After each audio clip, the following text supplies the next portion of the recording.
قسط نمبر 4۔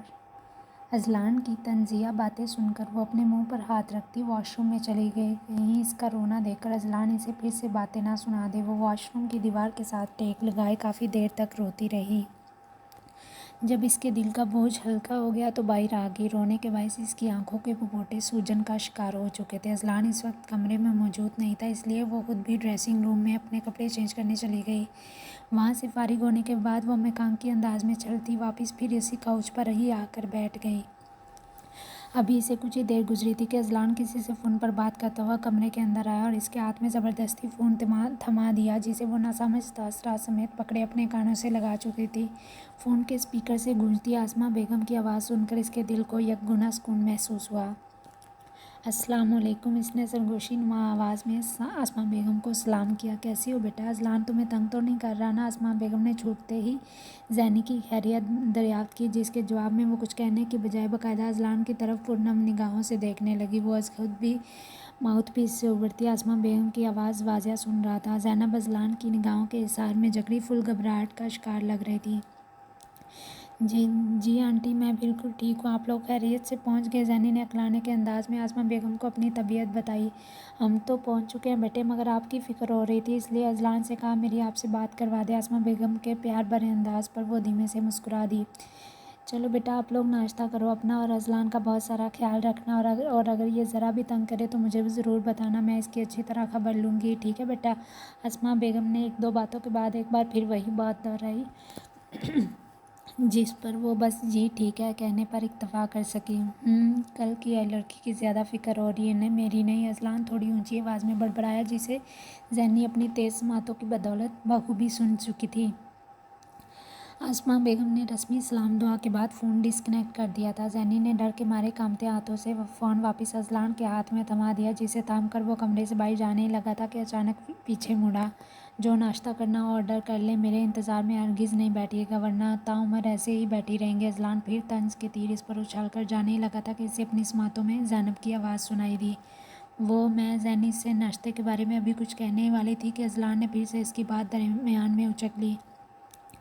آپ کوئی بچی نہیں ہیں جو میں آپ کے ہر ٹائم کے کھانے کا خیال رکھتا پھروں، آپ تینوں ٹائم کا کھانا خود آرڈر کر لیجیے گا۔ اذلان نے سرد نگاہوں سے زینی کو دیکھتے ہوئے کہا۔ اسے اب آسماں بیگم کی اس نئی فرمائش پر بھی غصہ آ رہا تھا، کیونکہ وہ صاف الفاظ میں اذلان کو زینی کے کھانے پینے سمیت ہر چیز کا خیال رکھنے کا حکم کچھ دیر پہلے دے چکی تھی، جس انداز میں بھی صحیح، لیکن اب وہ بادل ناخواستہ ان کا یہ حکم مان ضرور رہا تھا۔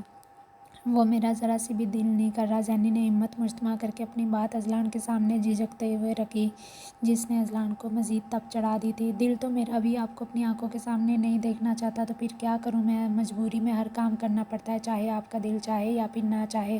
اذلان نے پھر سے اس پر طنز کا تیر اچھال دیا۔ اس نے آج تک کسی لڑکی سے اس انداز میں بات نہیں کی تھی، جانے کیوں وہ اس لڑکی کو اپنی آنکھوں کے سامنے دیکھ کر خود کے اعصاب پر قابو نہیں رکھ پا رہا تھا۔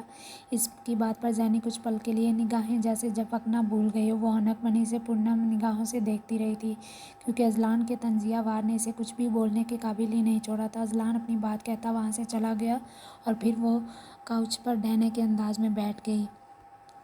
السلام علیکم بابا جان، ابراہیم صاحب نے داؤد افندی کو دیکھتے ہی سلام کیا۔ جواباً انہوں نے ابراہیم صاحب کو ڈھیروں دعائیں دے دیں۔ ابراہیم صاحب باری باری باقی سب سے ملے اور انہیں حج کی مبارکباد دی۔ زینی نہیں آئی؟ مجھے تو لگا تھا سب سے پہلے وہی کھڑی ہوگی۔ ایئرپورٹ پر ہمارے استقبال کے لیے داؤد صاحب نے اپنی لاڈلی پوتی کا پوچھا۔ زینی کے ذکر پر ابراہیم صاحب ایک پل کے لیے ساکت رہ گئے اور پھر کچھ ہی سیکنڈز کے بعد وہ اپنے اعصاب پر قابو پاتے انہیں نرم لہجے میں جواب دینے لگے۔ آئیے بابا جان، آپ لوگ تھک گئے ہوں گے، گھر چل کر بات کرتے ہیں۔ ابراہیم صاحب نے بات سنبھالنے کی صحیح کی۔ ہاں یار، 4.5 گھنٹے پلین میں بیٹھنا آسان کام تھوڑی ہے، میری تو کمر میں درد ہونا شروع ہو گیا۔ داؤد صاحب ابراہیم صاحب کی بات سے انجانا ہلکا سا مسکراتے ہوئے اپنے کمر درد کا بتا رہے تھے۔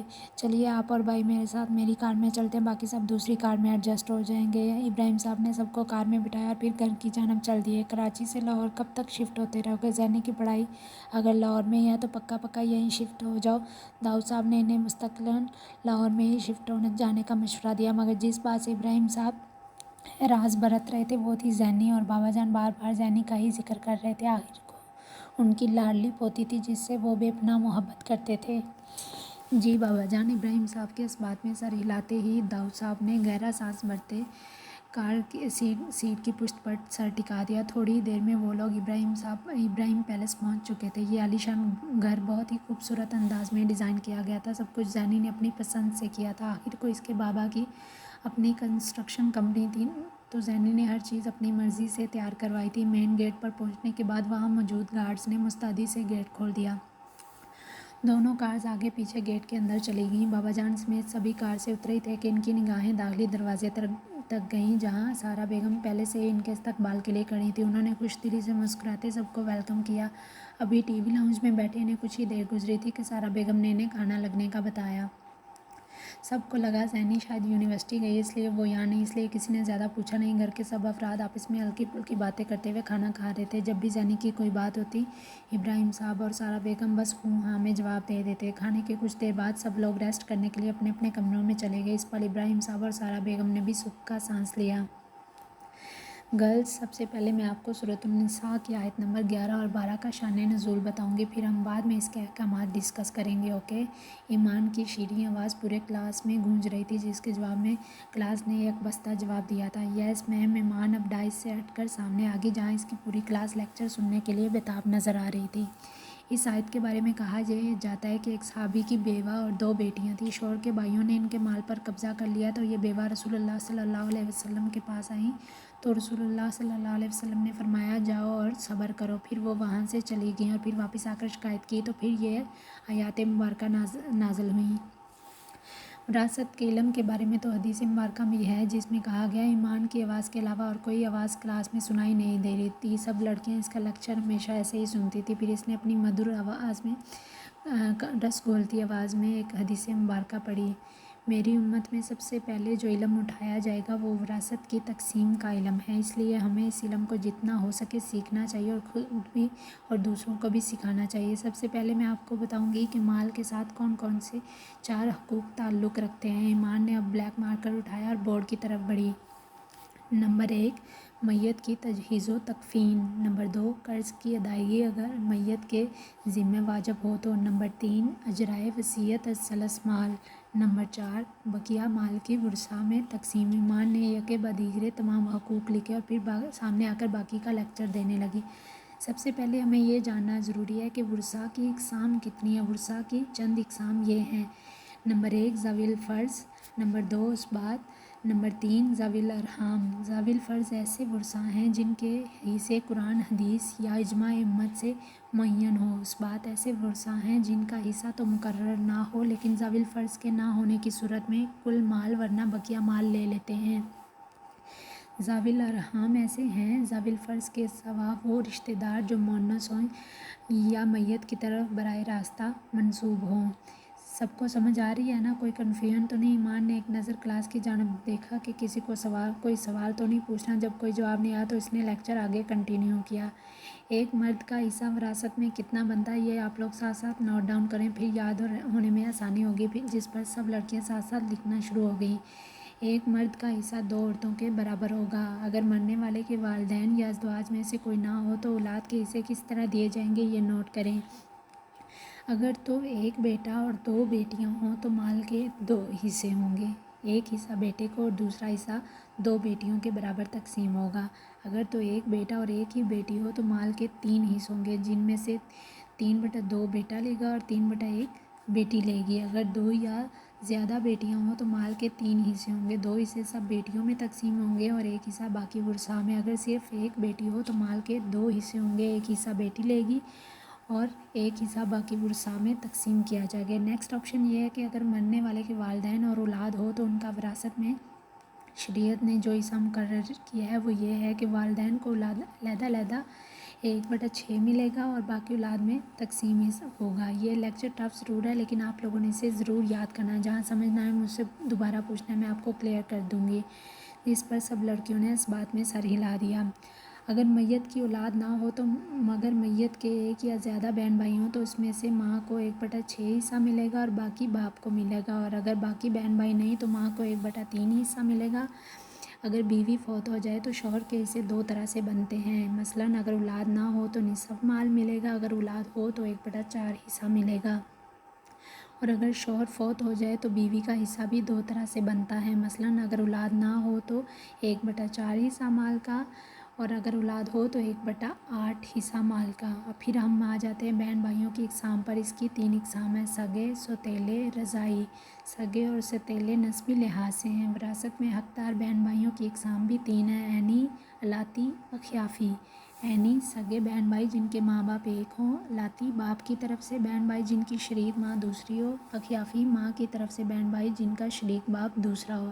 اس کے بعد ہمیں یہ دیکھنا ہے کہ بہن بھائیوں کو وراثت میں کتنا حصہ ملے گا۔ ان کو وراثت میں حصہ تب ملے گا جب والدین اور اولاد نہ ہوں۔ پھر آ جائیں گے سگے اور شریک بھائیوں کا وراثت میں حصہ۔ ان کو ایک اصول کے تحت میں حصہ ملے گا، وہ یہ ہے: للذکر مثل حظ الانثیین۔ ترجمہ: ایک مرد کا حصہ 2 عورتوں کے برابر ہے۔ ایمان نے بلند آواز سے پھر پوچھا: اینی ڈاؤٹس؟ میم آپ اتنے اچھے سے سمجھاتی ہیں، دوبارہ پوچھنے کی ضرورت ہی محسوس نہیں ہوتی۔ کلاس میں سے ایک لڑکی نے ایمان کے لیکچر کے انداز کی تعریف کی، جواباً وہ دھیمے سے مسکرا دی۔ چلیں پھر نیکسٹ کویسچن ہے کہ اخیافی بہن بھائیوں کا وراثت میں کتنا حصہ مقرر ہے۔ اگر تو صرف ایک بہن یا بھائی ہو تو اسے مال کا 1/6 حصہ ملے گا، اور اگر ایک سے زیادہ اخیافی بہن بھائی ہوں تو کل مال کے 1/3 حصے میں سب برابر کے شریک ہوں گے۔ اس میں ایک یہ بھی سوال ہے کہ کلالہ مرد اور عورت کون ہے؟ ایسی عورت یا مرد جن کے نہ والدین ہوں نہ ہی اولاد۔ جو کلالہ مرد کی میت ہے، اس کے عینی اور الاتی بہن بھائیوں کے لیے وراثت کے احکام یہ ہیں: اگر ایک عینی یا الاتی بہن وارث ہو تو بہن کو کل مال کا آدھا حصہ ملے گا، اور اگر 2 عینی الاتی بہنیں وارث ہو تو مرنے والے کے مال میں سے 2/3 حصہ ملے گا۔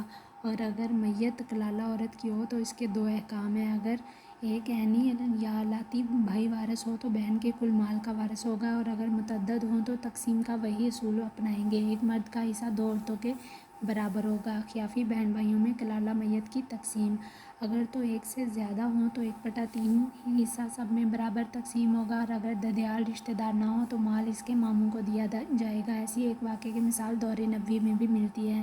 میم اگر سارے رشتہ دار موجود نہ ہوں تو وہ کون سا رشتہ دار ہوگا جو میت کا پورا مال لے سکتا ہے؟ کلاس میں سے ایک لڑکی نے سوال پوچھا، جس پر ایمان اپنی مخصوص نرم مسکراہٹ سمیت جواب دینے لگی: اولاد، بیٹا، باپ۔ اگر صرف پوتا موجود ہو تو سارا مال وہ لے سکتا ہے مقرر کردہ حصہ دیے جانے کے بعد۔ اور پھر یہ بھی ہے کہ وصیت ہمیشہ غیر وارث کے لیے کی جاتی ہے، ورثاء کو تو شریعت کے مطابق حصہ خود بخود ہی مل جائے گا۔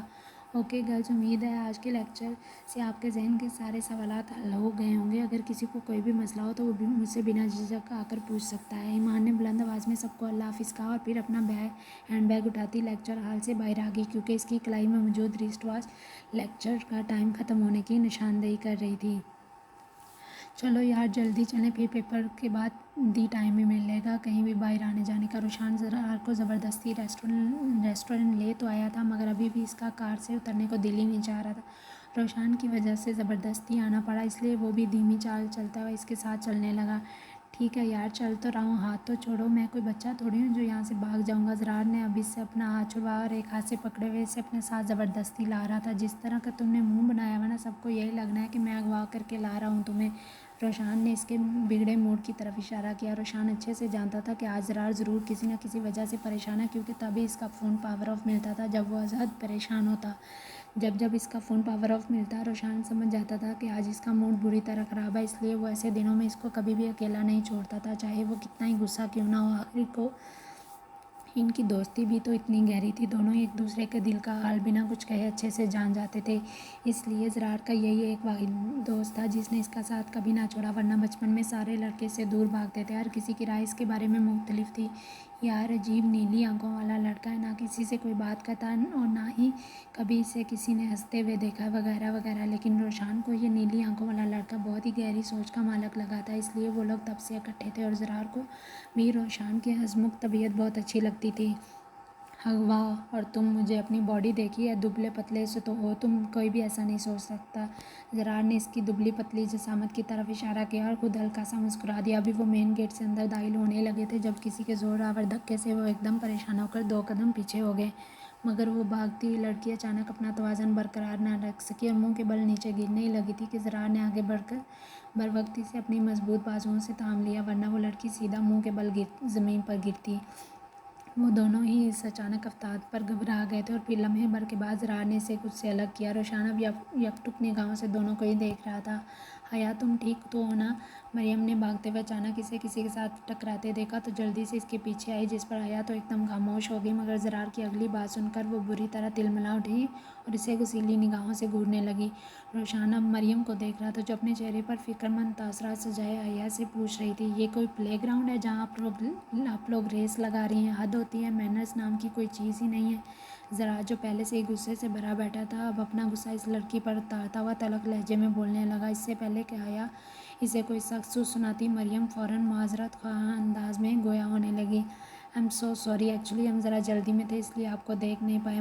مریم کے معذرت خواہ انداز پر روشان نے اسے ایک نظر دیکھ کر مسکرا دیا، مگر زرار کو ابھی تک اس لڑکی پر غصہ چڑھا ہوا تھا جس کی وجہ سے بے اختیار اسے سنبھالنا پڑا۔ اپنی اس بے اختیاری حرکت پر وہ خود کو بھی بری طرح کوس رہا تھا، کیونکہ وہ کسی لڑکی کو چھونا تو بہت دور کی بات، کسی کی طرف آنکھ اٹھا کر دیکھنا بھی اپنی توہین گردانتا تھا۔ بس ٹھیک ہے مریم، تم تو ایسے سوری کر رہی ہو جیسے ہم نے ان موصوف کا کروڑوں روپے کا نقصان کر دیا۔ حیا کو مریم کے منہ سے سوری لفظ سننا حد سے زیادہ برا لگا تھا، اس لیے اس نے ناک کو اوپر چڑھانے کے انداز میں زرار کو دیکھتے ہوئے طنزیہ لہجے میں کہا، ایکسکیوز می، ہمارے پاس فضول بحث کے لیے وقت نہیں ہے، چلو روشان۔ زرار نے روشان کو اپنے ساتھ چلنے کا کہا، مگر وہاں سے جاتے جاتے زرار اس بدتمیز لڑکی کی تیز بڑبڑاہٹ اپنے کانوں سے بخوبی سن چکا تھا۔